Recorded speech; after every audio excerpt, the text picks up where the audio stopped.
The Wizard of Fes. Tlemcen is a city in northwestern Algeria, close to the Moroccan border. A long time ago, the city was the capital of a large province and was ruled by a caliph. Once upon a time, there lived a young nobleman in the city of Tlemcen. He was very poor and without any possessions worth mentioning.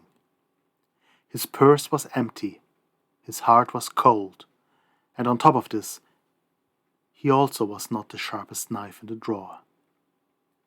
On the other hand, he was possessed by a big and insatiable wish to rule over other people. One day, he heard of a mighty wizard who was supposed to live on the outskirts of the city of Fez in the neighboring country of Morocco. Supposedly, that wizard lived outwardly like a poor man, in the cellars of an old house. The young nobleman decided to pay him a visit and to ask him to fulfill his dream.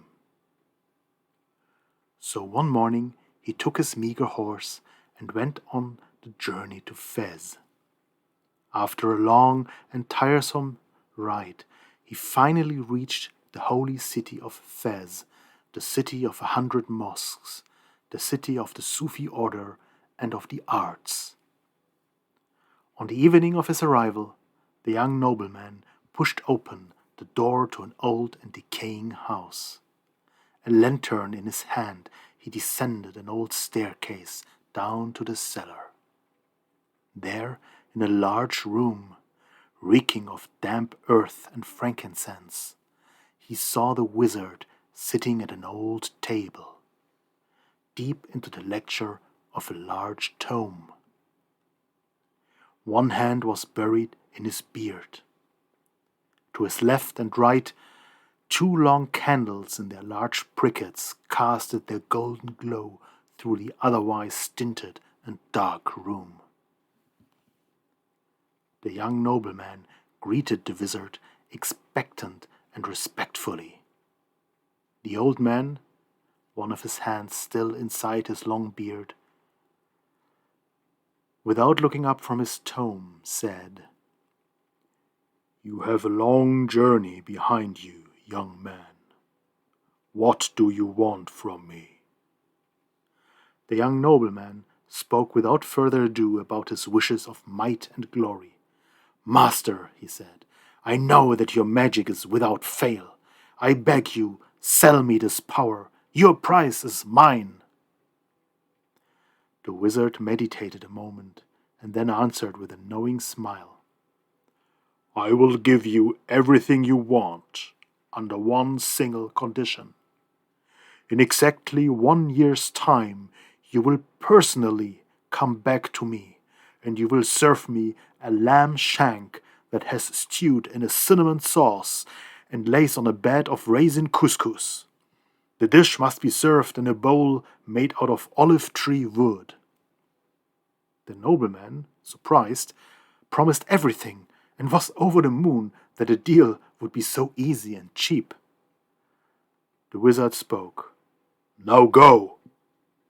And with a movement of his hand, he extinguished the 2 candles. Suddenly, the young nobleman was back, as if through magic, in his miserable room in Tlemcen. Days and weeks passed, and nothing changed.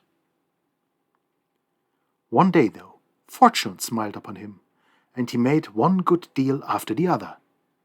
Money was piling up. This opened the doors to the mighty and rich of the city. And one day he was offered the position of Qadi, the high judge of the city.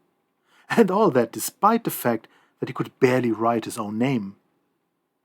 He became famous and well respected. After 6 months, he was made the vizier.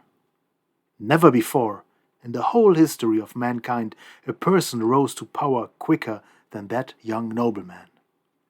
Then the caliph died, and he was offered to follow him on the throne. Now he reigned over a whole province and was the chief commander of all believers. Might and wealth were at his command. His dream has come true. After 1 year had passed in that manner, the Caliph had to think of one morning about the Wizard of Fes and that it was time to pay his debt. He was angry because on that day mighty rulers from another country were here and were to be received, and the last thing on earth he had time for was that beardy old wizard in a basement in Fez. So he commanded a servant to prepare the lamb shank couscous and bring it to the wizard. He barely had given that command when a huge tiredness overcame him, and his eyelids became very, very heavy. The world around him dimmed away in darkness as he fell asleep. Upon awakening, he smelled a familiar scent, moldy earth and frankincense. He also realized that he was lying on a floor of dirt in the wizard's cellar room in Fez. He rubbed his eyes and saw how the old wizard leaned over him, saying, "My boy, you have barely slept an hour. You have dreamt all of your destiny, and now I know that you are not worthy of the fame and power you desire.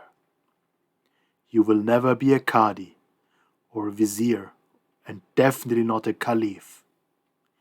You will always stay a poor man who lives in a grey world. And I will never know the taste of a lamb shank stewed in a cinnamon sauce. But if you want, come and share with me my meal of lentils." So spoke the wizard with a sad smile. The light of the rising moon shined through the cellar window, and that moonlight is not the only truth in this story. This is an excerpt from the book The Storyteller of Algiers, Stories from the Maghreb and Elsewhere, told and published by erzaehler.aceval in 2018. English audio version by erzaehler, published with authorization and explicit encouragement of the author, illustrations and title image by Bendix Bauer. Currently, the book is only available in German. If you are an editor or interested in publishing an English version of the book, please contact the author's son, erzaehler, under hakim@aceval.net. To order an autographed and dedicated copy of the book, please contact the author directly. You will find his email address under www.aceval.net or via his Facebook